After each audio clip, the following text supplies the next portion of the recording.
अजक है।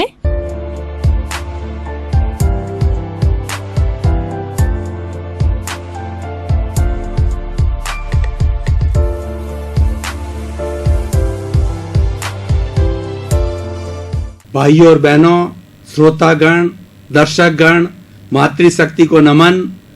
Channel 24 news plus के खास मनमोहक, जीवन उपयोगी, शिक्षाप्रद, जीवन में परिवर्तन लाने वाला कार्यक्रम पुनरुत्थान में आप सभी का स्वागत है, सत्कार है और आपको नमन है।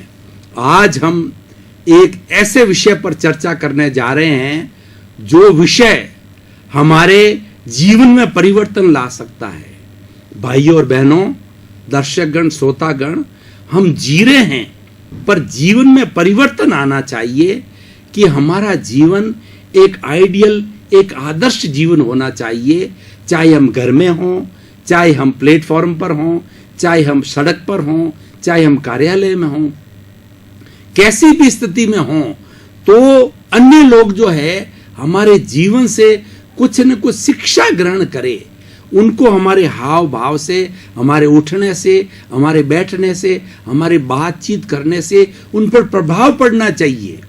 तो ऐसे जीवन की दिशा बदलने के लिए हम एक होलिस्टिक जो है पद्धति आज आपके सामने प्रस्तुत करने जा रहे हैं। वो है पतंजलि का अष्टांग योग। पतंजलि हमारे भारतवर्ष के एक बहुत बड़े योगी, योग विद्वान हुए हैं, जिन्होंने योग सूत्र की रचना की और उसमें कई कई सूत्र लिखे गए और एक एक सूत्र जो है पूरे जीवन की दिशा बदलने वाला है।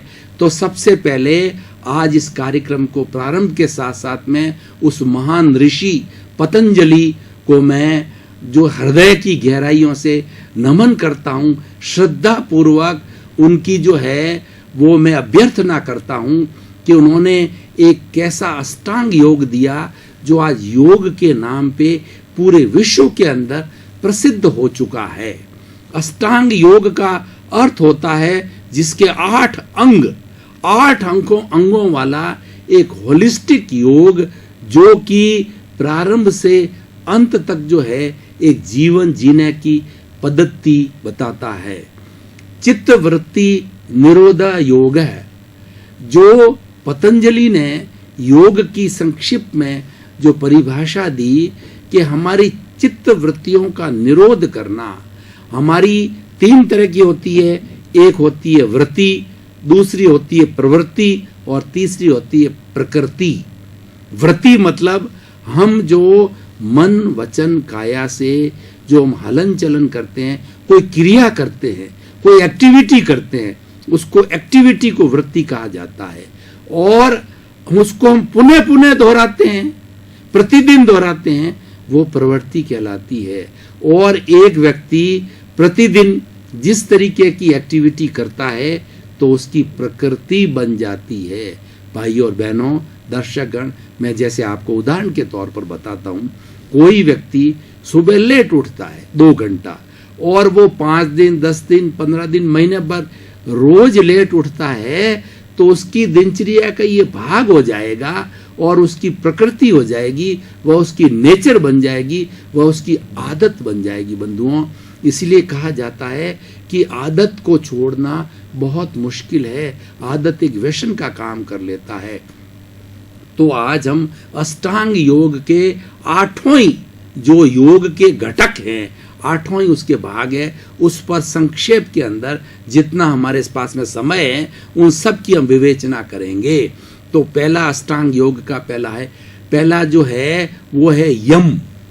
यम का अर्थ होता है सार्वभौम सिद्धांत। सार्वभौम सिद्धांत वो होते हैं जो त्रैकालिक होते हैं, भूत, भविष्य, वर्तमान, देश, विदेश, किसी भी समय के अंदर वो बदलते नहीं हैं और वो सिद्धांत सर्व कल्याणकारी होते हैं। वो सिद्धांत यूनिवर्सल ट्रुथ कहलाते हैं। वो क्या है? अहिंसा, सत्य, अचौर्य, ब्रह्मचर्य और अपरिग्रह, ये यम है। और इन यमों को हमारी भारतीय संस्कृति के अंदर पूरा स्थान दिया गया है और विशिष्ट स्थान है। अब इस एक एक बात को समझने के लिए घंटों घंटों पर लगते हैं, लेकिन हमें 8 अंगों अष्टांग योग को पूरा अध्ययन करना है संक्षेप पीरियड के अंदर, संक्षेप समय के अंदर। तो अहिंसा का अर्थ होता है कि किसी भी प्राणी को, किसी भी जीव को मन से, वचन से, काया से, करने से, करवाने से, अनुमोदने से कष्ट न हो। प्राप्त मन वचन काया से जगत के जीवों को किंचित मात्र भी कष्ट न देना, ये अहिंसा की पराकाष्ठा है। सत्य मतलब truth, truth is God, God is truth, truth ही भगवान है, सत्य ही परमेश्वर है, सत्य ही ईश्वर है। सत्य का मतलब है झूठ नहीं बोलना, जो वस्तु जैसी है, जो स्थिति जैसी है, उसका सही सही बयान करना। अचौर्य का मतलब यह है कि दूसरे की कोई भी वस्तु, कोई भी संपत्ति को हड़पने का बिना परमिशन के जो है वो चोरी छुपके उसको नहीं लेना, वो अचौर्य कहलाता है। अचौर्य अगर व्यक्ति धारण कर ले तो अपना सो अपना, पराया सो पराया। उसके लिए दूसरे का धन है मिट्टी समान है। कितनी धन दौलत पड़ी है, लेकिन वो अपने आप को उसका मालिक नहीं समझता है, क्योंकि वो अचौर्य व्रत का पालन करता है। और चौथा है ब्रह्मचर्य। ब्रह्मचर्य का अर्थ होता है कि ब्रह्म में रमण करना। ब्रह्म ईश्वर, ईश्वर के अंदर रमण करता है, अपनी आत्मा में रमण करता है, आत्म साक्षात्कार करता है, आत्म निरीक्षण करता है, आत्म रमण करता है, आत्म परीक्षण करता है, वो ब्रह्म में लीन कहलाता है। उसको ब्रह्मचर्य बोलते हैं बंधुओं। लेकिन उसकी जो है व्यवहारिक परिभाषा ये है कि हम लोग सांसारिक लोग हैं, तो संसारी व्यक्ति जो है, स्त्री पुरुष की जो शादी होती है उससे परिवार बनता है। स्वधार संतोष, अपनी एक पत्नी के अंदर पुरुष जो है संतोष करे, अपने एक पति के अंदर जो है स्त्री संतोष करे, वो पतिव्रता हो और इधर वो पत्नी व्रता हो। तो इस तरीके से बंधुओं, एक को छोड़ करके इस 7 अरब की जनसंख्या की जितनी भी स्त्रियां हैं, छोटी मेरी बेटी, मेरे समकक्ष मेरी बहन, मेरे से बड़ी मेरी माता, बहुत बड़ी मेरी जो है वो मेरी दादी है, नानी है। इस तरीके से बंधुओं, एक स्त्री के अंदर जो है वो जननी का रूप देखता है, स्त्री को सम्मान देता है, वो ब्रह्मचर्य का आचरण करता है। और अपरिग्रह का मतलब ये है आवश्यकता से अधिक संग्रह न करना, अपनी इच्छाओं पे नियंत्रण करना। आदमी की इच्छाएं अनंत होती है, ये सृष्टि में भटका देती है, उस पर नियंत्रण करना।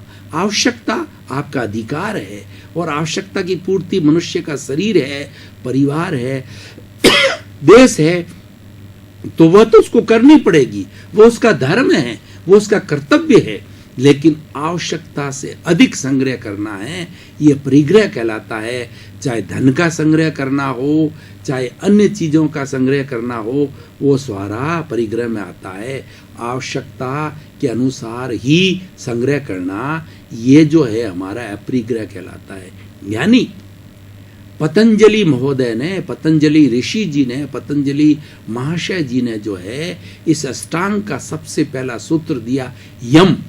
यानी अगर आपको योग के अंदर कदम रखना है तो पहले इन 5 सार्वभौम सत्य में आपकी श्रद्धा होनी चाहिए, विश्वास होना चाहिए और इसका पालन होना चाहिए।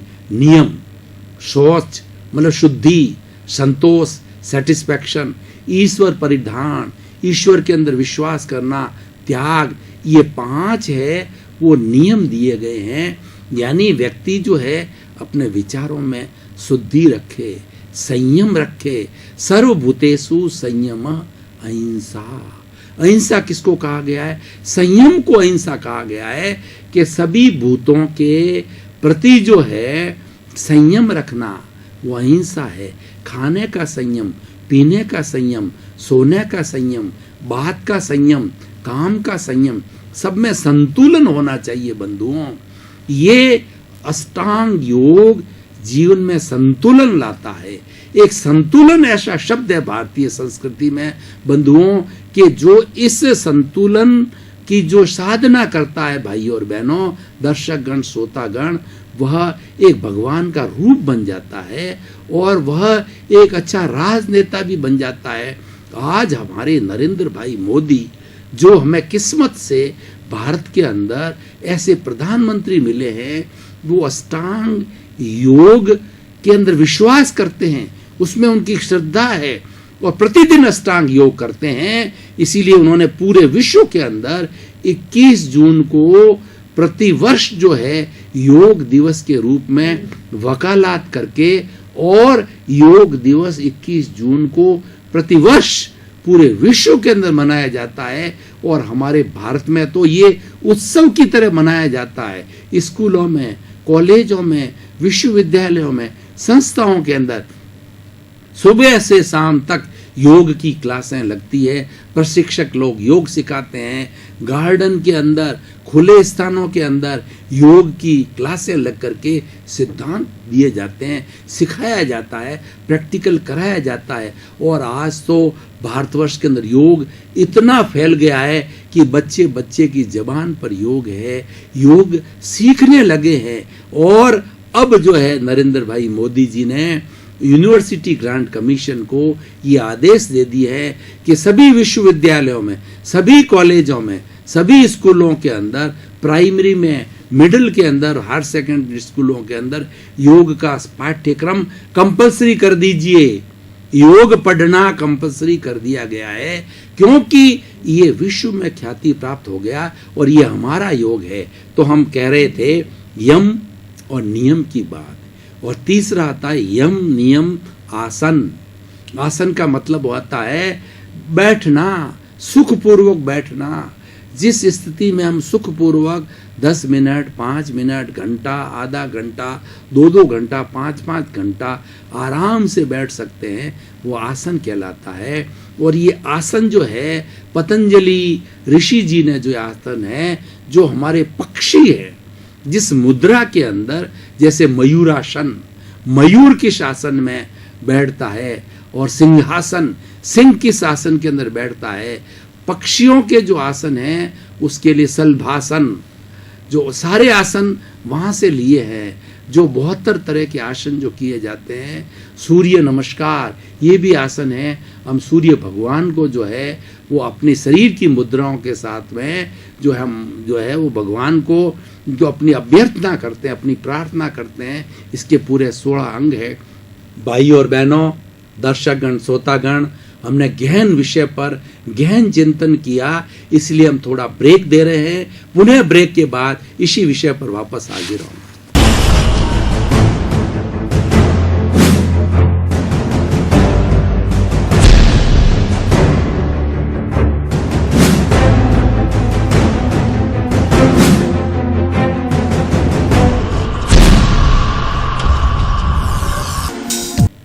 हम ब्रेक जो है लेने के बाद के अंदर पुनः इस विषय पर चिंतन करने के लिए हाजिर हो रहे हैं, गहन मंथन के लिए आपके सामने प्रस्तुत है। तो इस तरीके से जो है मकरासन, जो है वो शलभासन, बहुत से आसन जो है, सारे आसन जो है वो इस पक्षियों के ऊपर, पशुओं के बैठने की स्थितियों के आधार पे लिए हैं। और हर आसन का कुछ न कुछ फायदा है। ये अपने आप में एक बहुत बड़ा विषय है कि जो ही हम आसन, जो आसन हम लेते हैं, उसका हमारे हर शरीर की बीमारी से उसका संबंध है। कोई भी ऐसा कहा जाता है prevention is better than cure. योग भगावे रोग। अगर रोग को आप पास बुलाना नहीं चाहते हो, अगर आप सफेद कोटधारी डॉक्टर के पास नहीं जाना चाहते हो, आप हॉस्पिटल नहीं जाना चाहते हो, अपना अच्छा जीवन जीना चाहते हो, तो कृपया आप योग को, पतंजलि यही कहते हैं, केवल आप योग को अपना लीजिए, आपको किसी डॉक्टर के पास जाने की जरूरत नहीं है। और एक महात्मा ने बहुत सुंदर कहा है कि 3 बात से जीव को सदा राखिए दूर। कौन सी 3 बातें? कर्ज, बीमारी और मुकदमा, फिर खाओ भरपूर। आनंद का जीवन जीना है तो 3 कोट से दूर रहना, 3 कोट से परहेज कीजिए। काला कोट, वकील, मैं किसी की निंदा नहीं कर रहा हूं, ऐसा कहा गया है कि कोट से दूर रहिए, काले कोट से दूर रहिए। सफेद कोट, ईश्वर नहीं करे कि हमको डॉक्टर के पास जाना पड़े, तो आप योग का जीवन जिए। योग कहता है 100% गारंटी लेता है कि आपको कभी भी हॉस्पिटल जाने की, कभी भी दवाई लेने की नौबत नहीं आएगी। न ब्लड प्रेशर होगा, न शुगर होगा, न हार्ट होगा, न कुछ भी होगा, लेकिन आपको योग के सिद्धांतों के अनुसार जीवन जीना पड़ेगा। और तीसरा कोट है मिटिया कोट।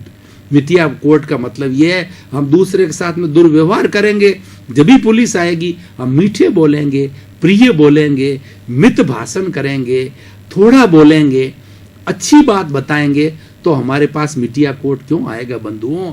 बल्कि मिटिया कोट वाले हमको सुनने के लिए आएंगे कि ये महात्मा है, ये योगी है, अच्छी बात बताते हैं, तो हमारा ये मिटिया कोट सार्थक हो, हम भी अच्छा जीवन जिए, हम जनता के साथ अच्छा व्यवहार कर। हमको सुनने के लिए आएंगे, हमको पकड़ने के लिए नहीं आएंगे, हमको जेल में डालने के लिए नहीं आएंगे। ऐसा हमारा योग है। तो बंधुओं, हम आसन की बात कर रहे थे, अब आगे चलते हैं। सबसे पहले हमने यम, नियम, तीसरा आसन, चौथा प्राणायाम। प्राण का नियंत्रण करना, प्राणायाम। प्राण का मतलब हमारा जीवन, जिससे आत्मा की शक्ति को प्राण कहते हैं, पुद्गल की शक्ति को पर्याप्ति कहते हैं। हमारी आत्मा की शक्ति प्राण है। जब तक हमारे प्राण हैं हम जिंदे हैं। हमारा एक आयुष्य प्राण होता है।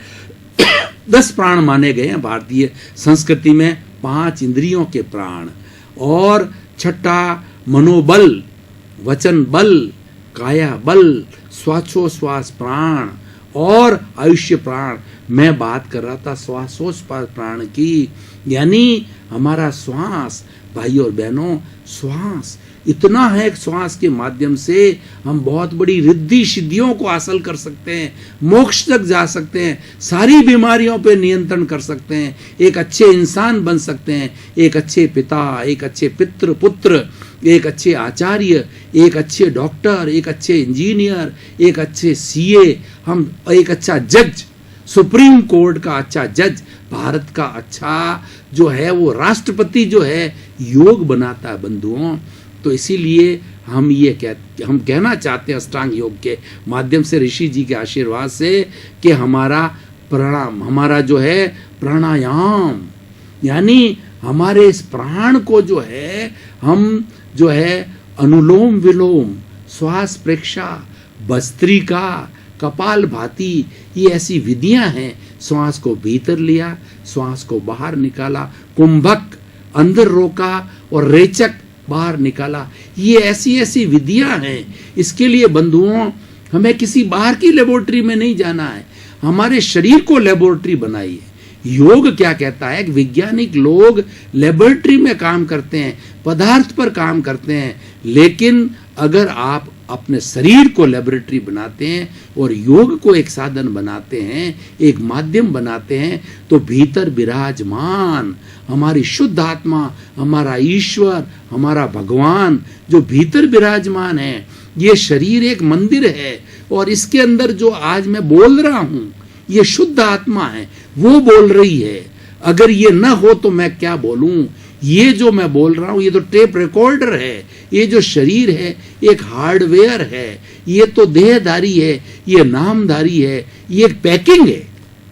लेकिन इस पैकिंग को चलाने वाला भीतर बैठा है, वह हमारा शुद्ध आत्मा है, वह ईश्वर है। उसको प्राप्त करने के लिए अष्टांग योग भाई और बहनों, दर्शकगण, श्रोतागण करना चाहिए। समय की अल्पता को देखते हुए मैं 8 योग की पहले विवेचन करना चाहूंगा, बाद की इनकी कोई पर भाष्य, टीका, इसके ऊपर कमेंट्री बताऊंगा। तो हम चले थे यम, नियम, आसन, प्राणायाम, प्रत्याहार। प्रत्याहार का मतलब हमारी इंद्रियां, हमारी आंखें, हमारा कान, हमारा नाक, हमारी जीभ, ये जो हमारी इंद्रियां हैं जो कि बाहर जा रही है, और बाहर की लोलुपता, अच्छा रूप देखा, आंखें लुभा गई और मन को खराब कर दिया, आहा कितनी सुंदर स्त्री है, कितनी सुंदर लड़की है, और उसको लुभा लिया अपने जीवन के अंदर और नेगेटिव थॉट्स ले आए। अरे वो तो एक पैकिंग है, उसके भीतर तो देखो ना, तुम चमड़ी को क्या देख रहे हो, उसके भीतर कितनी दुर्गंध है। बंधुओं, कभी आपने देखा होगा कि आप अपने ब्रश करते हैं और आपके मुंह में से कितनी अशुद्धि निकलती है कि आपका दिमाग अशांत हो जाता है। छोटी सी अशुद्धि जो भीतर से निकलती है, तो ये पूरा शरीर तो जो है वो पूरा जो शरीर ये अशुद्धि का पुतला है। बंधुओं, पैकिंग को क्या देख रहे हो, चमड़ी को क्या देख रहे हो, भीतर विराजमान शुद्ध आत्मा भगवान को, यानी हमारी इंद्रियां जो बाहर जा रही है उसको खींच करके भीतर की ओर ले आओ, उसको कंट्रोल में रखो। कोई दृश्य देखना बुरा नहीं है, किसी माँ, बेटी, बहन, दुनिया में जितनी चीज है देखना बुरा नहीं है, पर उसके ऊपर गलत विचार लाना ये वो गलत है। मतलब चीज अपने आप के अंदर कोई विषय बुरा नहीं है, लेकिन वासना बुरी है। हमने उसके प्रति अगर गलत भाव लाया, वो वासना है, वो नहीं आना चाहिए। विषय अपनी जगह, दुनिया खूब देखो, दुनिया सुंदरता को तो एंजॉयमेंट के लिए करना चाहिए, देखना चाहिए, मन लुभाना चाहिए, वासना नहीं लाना। तो ये हो गया हमारा प्रत्याहार। हम चले थे यम, नियम, आसन, प्राणायाम, प्रत्याहार। अब उसके धारणा, ध्यान और समाधि, 3 बचे हैं। धारणा का अर्थ होता है संस्कार। हमने जो जो अच्छी बातें ली है, whatever the good things we have read, we have heard, to retain them in our mind. मनुष्य का दिमाग बहुत विकसित है और इसके अंदर कितने कितने न्यूरॉन्स हैं। इस दुनिया के अंदर सबसे बड़ी फैक्ट्री मनुष्य का शरीर है। ईश्वर ने और व्यक्ति ने अभी तक, विज्ञान ने इतनी बड़ी फैक्ट्री जिसके अंदर 60 खरब कोशिकाएं एक साथ रहती है। बंधुओं, मैं कई बार ये कहता हूं कि 60 खरब कोशिकाएं एक साथ शरीर के अंदर रहती है और उसको होमोस्टैटिक कहते हैं। वो अपना अपना काम पूरे अनुशासन से साथ में करती है। जब 60 खरब कोशिकाएं एक शरीर का संचालन साथ मिलजुल के कर सकती है, तो क्या हम 7 अरब की जनसंख्या के लोग पृथ्वी पर है, 7 अरब लोग भी एक साथ नहीं रह सकते। हमें हमारे शरीर से, हमारी अष्टांग योग से हमें शिक्षा लेनी चाहिए कि 60 खरब कोशिकाएं हमारे शरीर में अनुशासन के साथ कार्य करती है और 7 अरब लोग साथ नहीं रख सकते हैं। शांति से हमें रहना चाहिए, शिक्षा लेनी चाहिए। तो ये धारणा, अच्छे अच्छे संस्कार, अच्छी अच्छी बातें, अच्छे अच्छे गुण जो है हमारे भीतर धारणा करना चाहिए।